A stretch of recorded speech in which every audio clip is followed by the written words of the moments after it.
Aujourd'hui les filles, je vais vous raconter une histoire plus que surprenante. Peut-être que vous avez déjà entendu parler des jumelles silencieuses. J'ai découvert cette histoire incroyable en lisant le livre The Silent Twins de Marjorie Wallace. Et quand j'ai su qu'il était tiré d'une histoire vraie, je me suis dit qu'il fallait que je vous partage ça. Comme le titre du livre le laisse penser, je vais vous raconter l'histoire de deux jumelles, June et Jennifer Gibbons. Elles sont nées à la Barbade, dans les Caraïbes, en 1963, et ont ensuite grandi au pays de Galles. Elles avaient aussi une sœur cadette nommée Rose.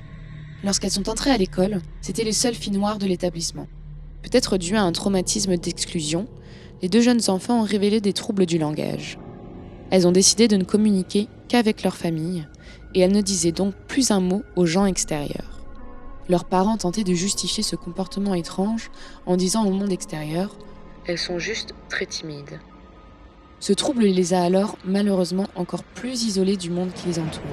À force de ne communiquer qu'entre elles, elles ont fini par se créer un langage très singulier que personne ne pouvait décrypter. Elles parleraient même d'un pacte qu'elles avaient scellé à l'âge de 4 ans et qui ne pouvait être rompu que par la mort.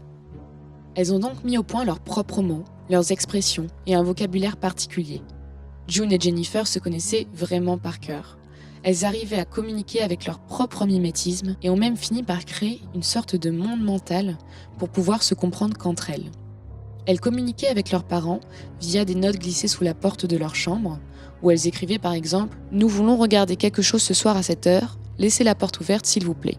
Le moment venu, elles prenaient ensuite place dans la cage d'escalier pour regarder la télé. Mais si quelqu'un sortait du salon, les deux sœurs disparaissaient instantanément. Leur sœur cadette, elle-même, ne comprenait plus le langage de ses sœurs.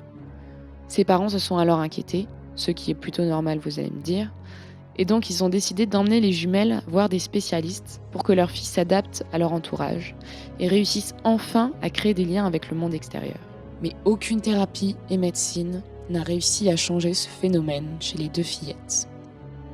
Après cet échec, les parents ont décidé de séparer les jumelles à l'âge de 14 ans, en les envoyant chacune dans un internat différent.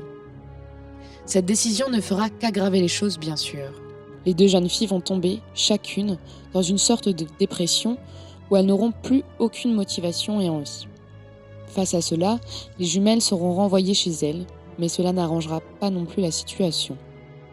Et oui, elles vont finir par s'enfermer dans leur chambre, où elles vont commencer à rédiger des poèmes et des romans sinistres, créer des histoires avec leurs poupées, et même finir par s'inscrire à des cours d'écriture par correspondance. Elles écrivaient notamment sur l'amour, la boisson et sur des histoires de criminels.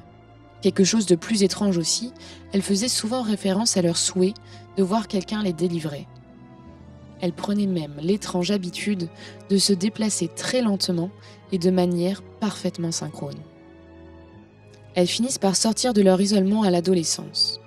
Malheureusement, June et Jennifer sombrent totalement dans l'alcool et la drogue. Elles vont même pendant 5 semaines se livrer à des actes de vandalisme. Et à l'âge de 17 ans, c'est le drame. Elles sont prises en flagrant délit alors qu'elles tentaient de mettre le feu à une école. Elles sont donc enfermées à Broadmoor, un hôpital psychiatrique de haute sécurité. Elles sont enfermées 11 années, ce qui les amène à arrêter l'écriture et à perdre leur passion. Elles s'inscrivent quand même à la chorale du centre, mais ne communiquent toujours pas avec les autres. Cela fait 28 ans qu'elles ne communiquent qu'entre elles. Vous imaginez ? En 1993, les sœurs sont transférées dans un autre centre. Mais Jennifer meurt en arrivant dans le nouvel hôpital. Sa mort reste un mystère à ce jour. Officiellement, elle est décédée d'une inflammation du muscle cardiaque. Mais dans son corps, il n'y avait aucune trace de drogue ou de poison. La mort de Jennifer est alors vue comme un sacrifice, car elle et June s'étaient mises d'accord. Si l'une d'entre elles mourait, l'autre se remettait à parler et à mener une vie normale. June a retrouvé la parole et quitté l'institution un peu plus tard. Selon Marjorie Wallace, une journaliste qui a raconté leur histoire, quelques jours après le décès de Jennifer, June aurait dit « Je suis enfin libre, libérée, et enfin Jennifer a donné sa vie pour moi. » Aujourd'hui, June vit non loin de la maison de ses parents au pays de Galles. Elle mène une vie tranquille et indépendante. Elle n'est plus sous surveillance médicale et elle tente d'oublier son passé. Elle dit même « J'aurais pu être normale si j'avais voulu, si ma sœur n'avait pas été là. » Voilà comment ça se termine. Si l'histoire vous a plu, vous serez ravis de savoir qu'un film nommé aussi The Silent Twins, réalisé par John Amiel, sortira en 2020.